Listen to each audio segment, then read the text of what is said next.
agricultura es bastante importante.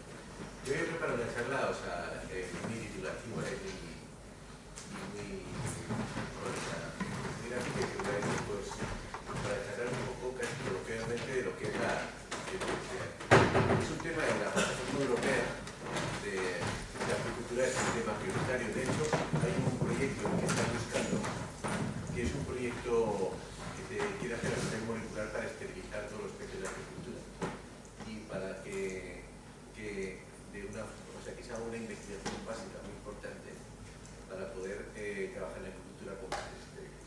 Es un proyecto muy grande, pues ¿por qué? Porque ahora todavía en la agricultura estamos trabajando con razas casi salvajes.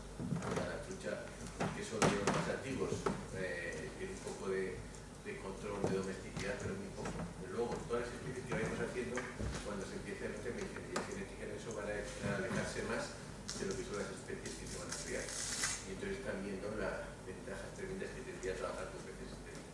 Aquí es un tema muy serio, o sea, el tema de los escapes y de los simples cruces con razas distintas es un tema que se está tomando en serio. Yo intento hacerlo de una forma coloquial y hacer un poco de historia de la agricultura y de cómo. Vamos a ir con la presentación. Vamos a hablar un poco de la agricultura de salmónidos. La agricultura de salmónidos, pues ¿por qué? Porque realmente, bueno, voy a ir a seguir un poco el orden.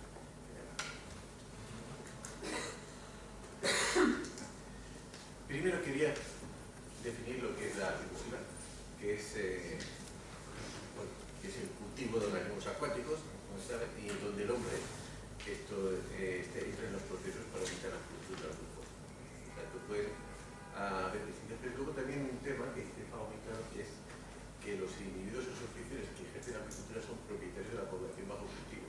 Es una cosa muy importante en lo que es la agricultura y sobre todo porque el concepto de la pesca, como estaba por lo visto reglamentado en el siglo XVII o por ahí, de lo que he leído, porque era un recurso infinito, por eso entonces era cosa de todos. Pues todo el mundo pescaba lo que podía porque era inacabado.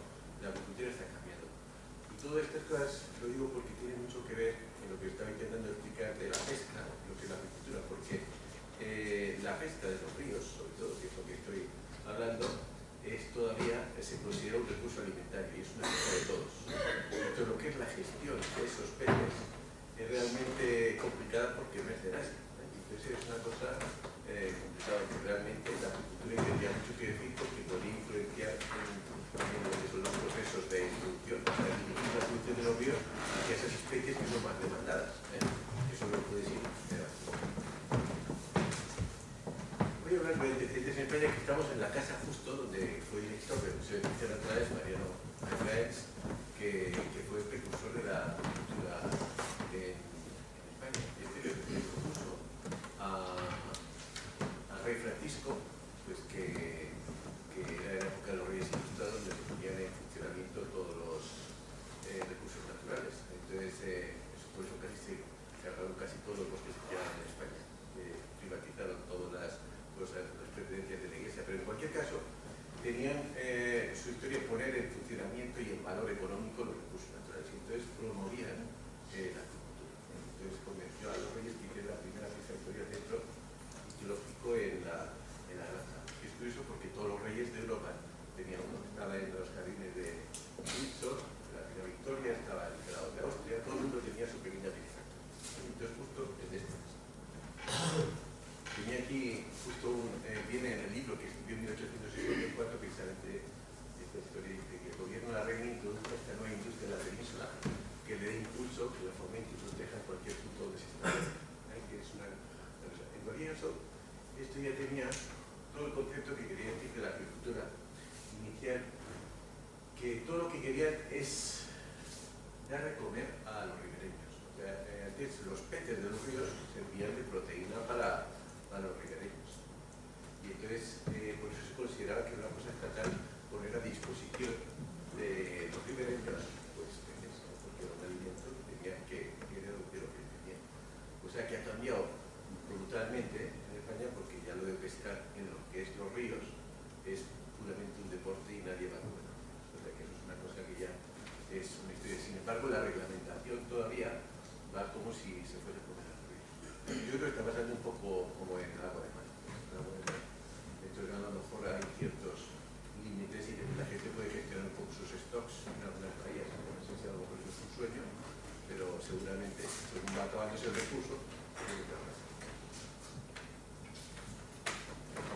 bueno, aquí lo que tenían de estas pescas y repoblaciones. Por eso cuando se habla de pesca, agricultura y repoblación es que la agricultura que existió en España, en toda Europa, era solo de repoblación. Una industria de agricultura empezó a nacer, bueno, quitando los productos de los que hacían en los años 50, pues empezó a nacer en los años 60. Y en los años 60 que había estado pues desde 1860, que empezó un poco la piscicultura moderna, pues estaban simplemente haciendo una piscicultura de repoblación. Simplemente lo que se hacía es para buscar especies que fueran sitios de alimento, para intentar promover. Entonces lo que estuve yo trabajando absolutamente como una alimentación para riqueños.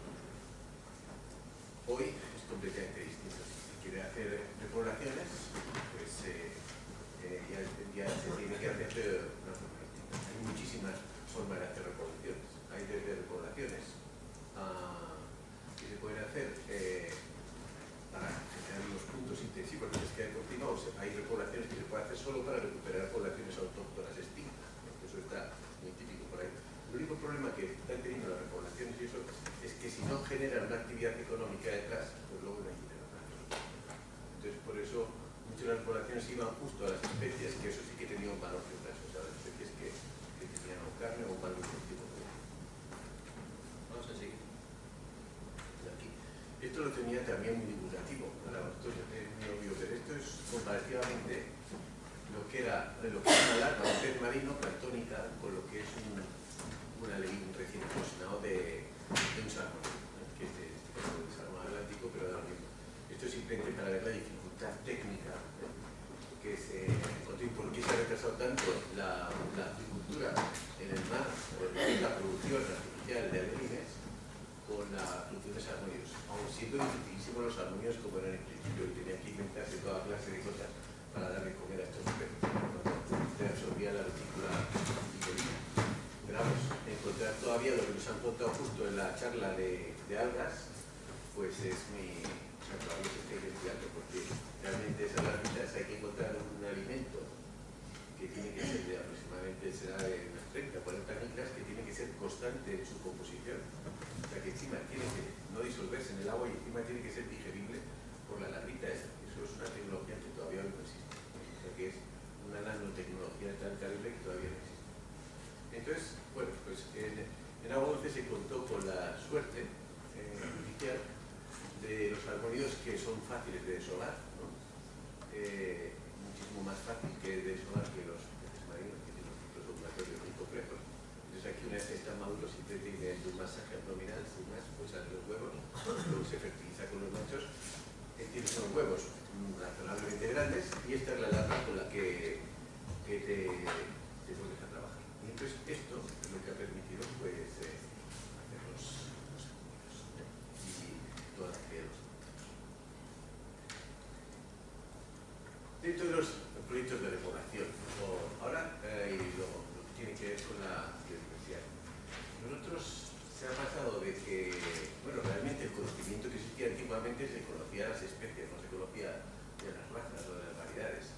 Entonces, ni se tenía la percepción y el conocimiento del medio que tenemos ahora. Entonces, las repoblaciones que se vienen haciendo durante 150 años y eso, pues simplemente trabajar muchas veces con las mismas especies, pero vamos, la chucha común con variedades muy distintas de especies. Y entonces, se estuvo trabajando eso sin más conocimiento y ahora cuando se ha avanzado en las técnicas genéticas y analíticas, pues se ha visto pues, que hay variedades muy distintas y entonces ahora está muy de moda el hacer unos stocks específicos de las cabeceras de los ríos. O sea, no en los ríos, en las cabeceras son muy distintas y han dado